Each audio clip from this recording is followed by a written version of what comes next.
the speaker that became my model. And I say that with all due respect because most of the people who talk about the canal talk about it down in Berks County and down in that area. And I was kind of interested in the canal from Lebanon County toward this one. So you can have a bias, and that was mine, okay? So that's what we're going to do. Dustin is here. He is a recent master's MFA from Penn State in American Studies. Now that's not an easy program, A, to get into, and B, to get out with a degree. Plus he's likable and knows his stuff, and he volunteers with me at the Hummelstown Historical Society. So I'm lucky. You know what I mean? I got him first, okay? But anyway, I wrote him and said, you got to co-present, and it certainly has made this more interesting. So that's about all you need to know about us, I think, right? Yes, okay. So what we're going to do is talk about the Union Canal, not the Pennsylvania Canal. Yeah. So the Pennsylvania Canal followed the Susquehanna, and we're talking about the Union Canal, which went from Reading down here and into Middletown, okay? So you gotta remember that. Now the first thing I want to talk about, I told you to some people before about this, where did the name come from? The canal was not named after the Union forces in the Civil War because the canal was here 40 years before that. And it was not named after Union County up in Lewisburg area because that was only founded in 1846. And I don't think it was named after some flour company, nor do I think it was named after some rich people named Union. What I think it represents was the union of two rivers, the Schuylkill over in Reading and the Susquehanna here in Middletown. And I think the canal was intended to create this, to make a union between those two riverways.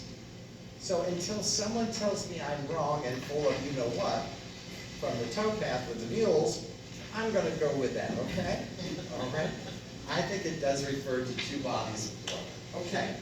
So what we want to do tonight, first of all, you do know that we could talk Nancy could have a 5-day, 8-hour seminar on the canal, and we wouldn't get it all talked about. Because there's a lot available. But we want to talk a little bit about building the canal, operating the canal, and the demise of the canal, if you can. But that doesn't mean you can't raise your hands and ask questions, tell us what you know, or anything else. We are glad. And first of all, I want to make the point that there are a lot of sources on the canal. One of the best, my favorite, is the website for this very historical society. And it's excellent. Now, the Lebanon County Historical Society has good information. Hummelstown does, the Sun, there's lots of Wikipedia, there's lots of places where you can go read far more. But I want to read one thing to kind of give you the information about the canal. Union Canal was 89 miles long, included the Swatara Feeder, which went up to Schuylkill County, extended from Reading on the Schuylkill River through Berks, Lebanon, Dauphin County to Middletown on the Susquehanna. It was completed in 1827, 32 years after the initial attempt to build it. And I just quoted from the Hummelstown Sun. And the article I quoted from was written, are you ready? In 1884. So even back then, people were interested in the canal. Now, the reason I mention that is, dear Mr. Hartwell, God love him, and he's up there looking at, because he's the one who got all the records and kept it. But you know, like any good historian, he didn't count well either. So depending on who you talk to and who they were, someone says there are 98 canal locks, and Mr. Hartwell says there are 94. And Mr. Hartwell says the canal closed in 1984, and other people, and 1884, and other people say it was in 1890. So I go with the Hartwell model of history, and I go with my dates because I feel like it, and if you want a different date, that's fine too.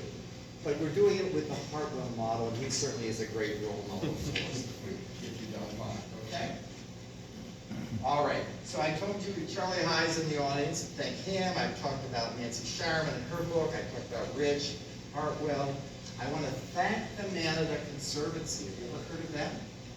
They're saving parts of the Swatara Creek for preservation, and they own about 11 acres down the creek here on the Royalton side, where the canal went over there at one time, and they're preserving that from development. I think they'd like more land, but I don't have to give it to them, but I just want to hats off to them for preserving up the way the amount of acres they do. That's a good cause, by the way. You might want to look that up too, okay? All right. That's all our introduction. It took much too long, but you got to do that. And again, thank you. All right, so we're going to talk about the building of the canal first, okay? It was during the time of great growth around here. Huge developments were occurring in the cities.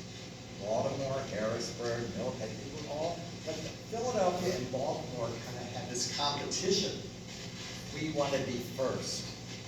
And the people in Philadelphia figured the way to do it is to have the canals go their way. The people in Baltimore said, well, we want the traffic coming down Susquehanna to go our way, and they built the railroad along the Susquehanna. So there was a lot of infighting among the big moguls back then. But there was also a lot of building. That's when Middletown, Highspire, Royalton, Hummelstown, all these places started getting developed.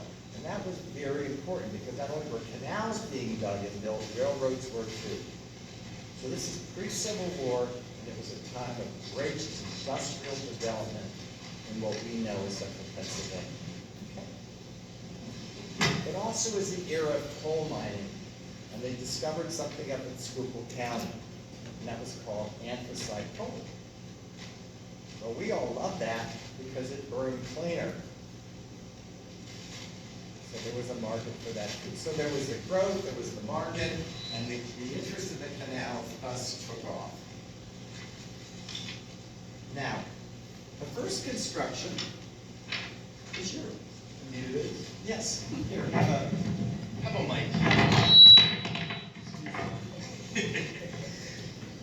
How's this for everyone?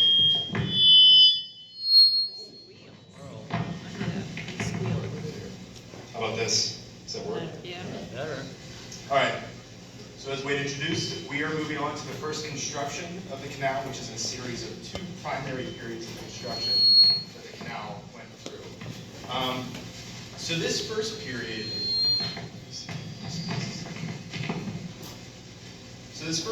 began in 1792. So this is less than 10 years after the end of the Revolutionary War. The nation was still young, looking to expand on transportation projects within the region. So it enlisted the services of the Schuylkill and Susquehanna Canal Company and the Delaware and Schuylkill Canal Company, which served as the predecessors in a way to the ultimate Union Canal Company, which arose some decades later. And in fact, none other than President George Washington himself was there for the groundbreaking of this canal.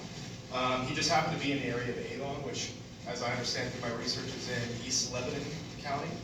And this was when work officially began on the transportation project, so he was there with shovel in hand to break ground for it. By 1793, several miles of the canal had been dug. Additionally, the 5 locks have been constructed as well across this area. And this was across areas in Myerstown and Lebanon, where this first started. However, progress on the canal hit a massive roadblock when it came to one critical component. What could that be? Money. Yes. So money was short. As I said, we were an infant country by the time of the canal's construction date here. As I said, less than a decade had passed since the end of the Revolutionary War, and we were in dire straits when it came to economical and financial resources.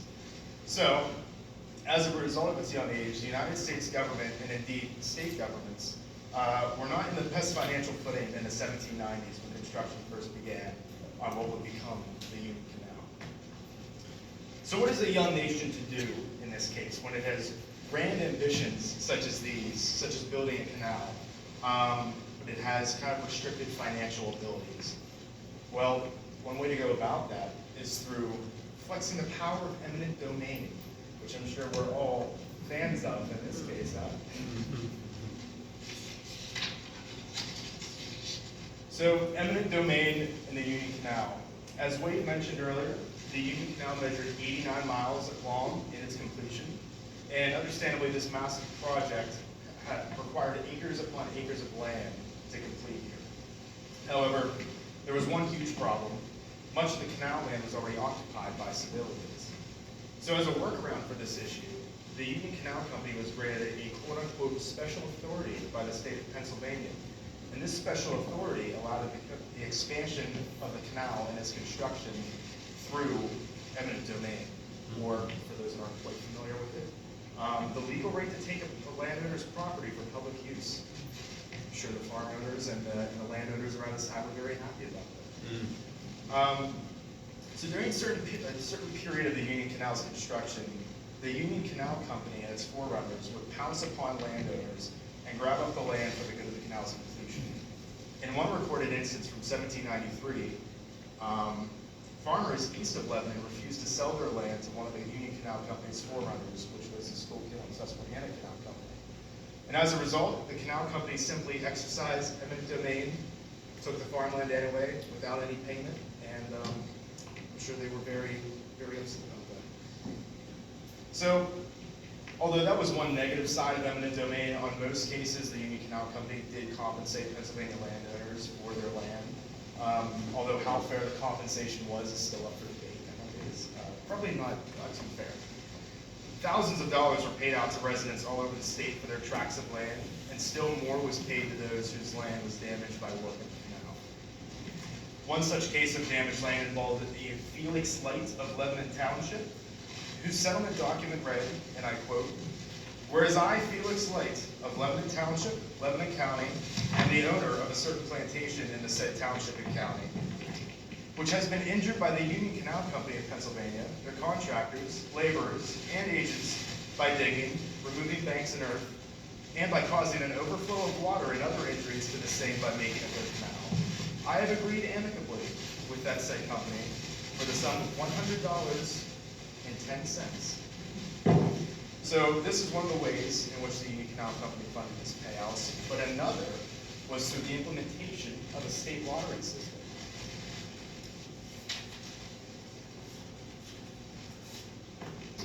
So